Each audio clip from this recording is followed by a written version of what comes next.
I wanted to introduce you to Penny and a little bit about her and where she came from.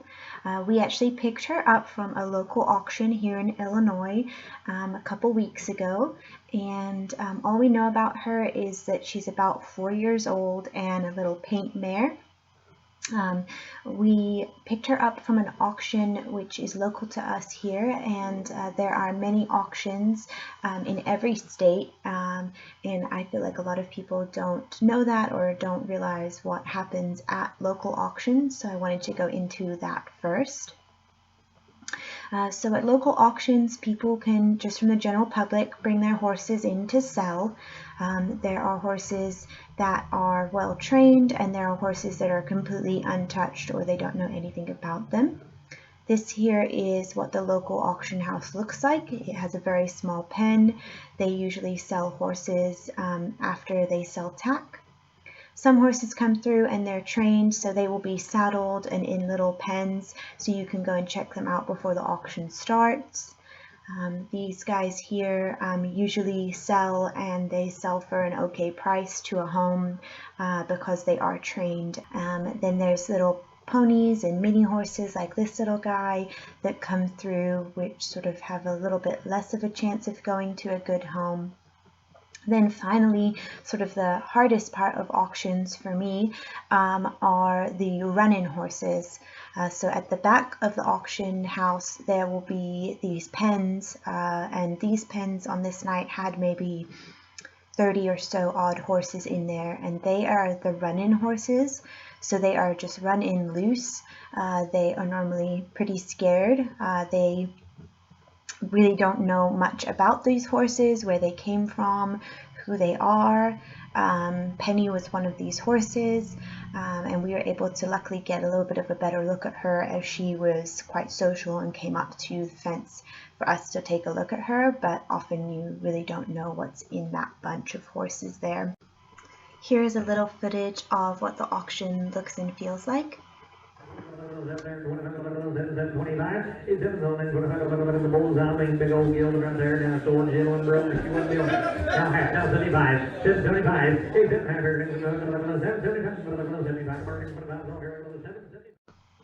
As you can see, these auctions can often be a bit crazy and hectic and scary for even the well-trained horse, let alone these horses that are put in there that haven't ever been possibly touched by a human or have had minimal interaction with a human. Unfortunately, every year about 80,000 horses are sent to slaughter from the US. Horse slaughter in America is actually not legal anymore. That bill was passed back in 2006, but unfortunately these horses are now getting shipped overseas, normally to Canada and Mexico, where we do not have any USDA regulations over the processing and slaughter of horses. Consequently, at these auctions all across America, at the end of the night, when all of the ridden horses have been sold off for above meat prices, the horses that are in the run-in pens are auctioned off for usually around $200 or less, and they are normally bulk purchased by what's called the kill buyer. And they take all of the horses, load them up on a truck, and take them to Mexico or Canada to be processed. So we were lucky enough to get Penny. We got her for $400. Here she is being loaded up into the truck. We didn't even try to get a halter on her or sort of lead rope, as we didn't know if she'd ever worn one or had anything on her before.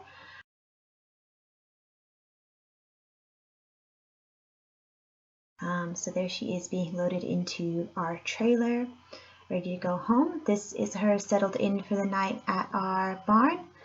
She's a little bit scraggly, but a pretty good weight, not too skinny, which is good. So we just let her spend the night, enjoy some hay. She was very hungry. She ate her whole hay bag and then another one the next day. She was also very thirsty. You can still see her auction number sort of glued on her bum, which I actually had to shave off of her because I couldn't get it off. I'm actually a licensed veterinary technician, so I give my own vaccines and wormer to the horses as soon as they come to my property, as a lot of the times they are stressed out and they are more prone to getting illnesses. So that's really important to do to protect not only her but also the other horses. And I also like to keep her, any horse entering the property, quarantined for 2 weeks to ensure that they don't show any signs. She actually did have a mild cold, so even more reason to do that, and I'm glad we did. Here she is the next day. I turned her out. Turns out she had worn a halter before, knew somehow how to lead. Here she is the next week having the farrier trim her feet. I've been working with her every day for the last a little over 2 weeks, and I was already able to get the saddle on her and get her used to that. She's already going over little trot poles. So this is just a session from yesterday.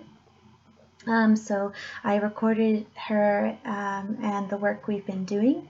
I like to start off our sessions by tacking her up and sending her around the round pen. So the easiest for them to understand is you point in the direction that you want to go, and you use this, it's called a carrot stick, and it has sort of a long stick with a rope on the end. And it just encourages them, and is sort of an extension of your hand to be able to direct and guide them as to where you would like for them to go. I really like this here where she stopped running and then she turned in towards me. Sorry for the shaking, it was a little windy yesterday. That's a really good sign. That shows that she's trusting you and listening to you and watching you. I always like to establish that connection before we move to the next phase of our training. Yesterday, that training was getting her more desensitized to the saddle and the flapping. She tends to be a little bit reactive, as you'll see, to sort of sudden movements. I don't know, what has happened to her in the past, but it seems like to me that she might have been roped, or someone has thrown a rope over her and it's scared her. So consequently, any kind of sudden movement above her head or any kind of sudden movement with a rope or tool, she tends to become afraid. Luckily, she doesn't tend to have the fight or flight kind of modes too much. She normally just freezes, and that is sort of sometimes hard to read. As you see here, I'm trying to put a lead rope over her, a little neck rope, and she kind of backs up, but then she allows me to do it, and I make sure to give her a lot of praise. You'll also see that I'm wearing my helmet and my chest protector. As some of you might have found out, I ruptured my spleen before, so it just protects me from her possibly kicking out or being afraid, and that's sort of smart to do. Here I'm using the mounting block to sort of become taller than her. That can often be quite scary. It was scary for her as she backed up and looked at me like I'd suddenly become 100-foot tall giant. Anything that's sort of above a horse is really scary to them, as they are prey animals, and in the wild something could jump down like a mountain lion or something from a tree and jump on their back. So really the whole riding process is pretty against their nature. Having someone on their back and making a lot of noise around them is something that is not common to a horse, and they have to be very accepting of us, and we just have to take it slowly. So it's a lot of these kind of things. I'll just essentially expose her to a bunch of noises, a bunch of sounds, and as soon as she relaxes and gives and stands with me, then I'll give her pats and love and praise, and then sort of do something crazy again, like this, like jumping up and down, which that terrified her, and then I ask her to come forward towards me, and she kind of does, and then I go again, and it scares her again, but a little bit less this time. And then I ask her to come forward, and that's her giving, and she's still afraid. She rocks back quite far, but she doesn't actually move back as much. So we just keep going. I get a good calf workout. and she slowly becomes accepting of it and just thinks that I'm a strange human. I give her lots of pets and love again for doing that. I'm banging on the mounting block, making as much noise as possible, because when I eventually go to mount onto her, I'll be using the mounting block and I will possibly be making a lot of noise or jumping, and we don't want her to be afraid of that at that point in time. So there she did really great. She didn't even move back. Yeah, her head went up and down, but that already is a vast improvement, and she is quite a quick learner. Here I'm doing it from the ground, just a difference in height that can scare a horse. So you'll see her turning around me a lot. So essentially what I'm trying to do here is just get her used to me banging and making noise on the saddle, pushing pressure on her back and on the saddle, and then teaching her that it won't stop until she stops. And then when she stops, then I give her a release. So I'm banging, banging, banging, so she stopped. Then that was really good. She didn't move at all that time. Then she moved off a little bit, but that was pretty great. You know, that was a lot better than before. This time she's doing even better, standing really quiet. So then I like to bring in a buddy horse. So I bring in Maverick, who I've had for 12 years. He's fully trained and he's just more interested in eating grass at this point. I start doing the lean over technique, where you put your body weight over the horse and over the saddle, so they start to get used to that feeling of having weight on their back and pressure. And Maverick is just there to say, hey, it's okay, just be fine with it. So I've been doing this for a little bit. At this point, I take my feet off the mounting block. It scared her a little bit, so she scooted forward. I'm able to easily dismount. Now at this point, something fun happens where the lead rope from Maverick touches her hind end, and it really scared her. So she just takes off. Maverick sort of stands there, so I hold on to him. But because we have that buddy horse and that connection, she's a little bit afraid. She didn't know what just happened. She thinks some cougar just tried to attack her. But she comes back and we just wait. She comes back around. And then we're able to go back to doing the same thing again.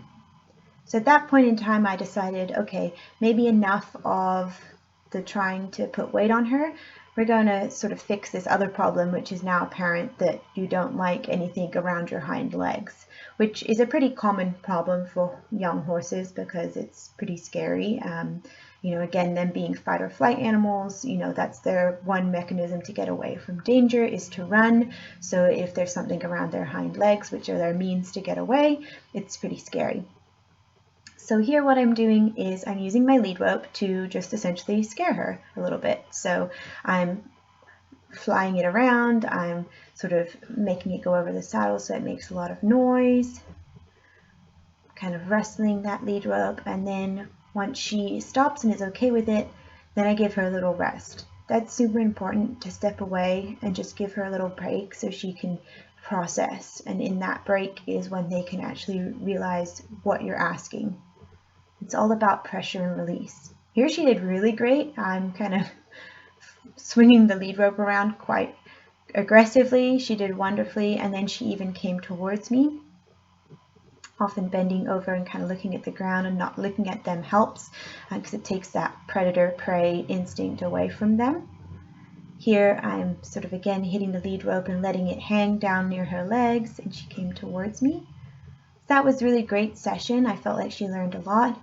I then decided to end the session by taking Maverick and ponying Penny behind her, so that's essentially why you lead the new horse, or the sort of beginner, behind your experienced horse, so they can get used to you being up higher and being okay with being walked and taken around the property. So yeah, this is just an ending video of all of the horses right now at our house that are running around in the pasture. They're really happy. The grass is really green. That's Maverick. So I'll continue to train Penny, and then when she's ready, she'll be available for adoption to a new home, which will be sad to see her go, but will open up a spot for us to rescue another horse.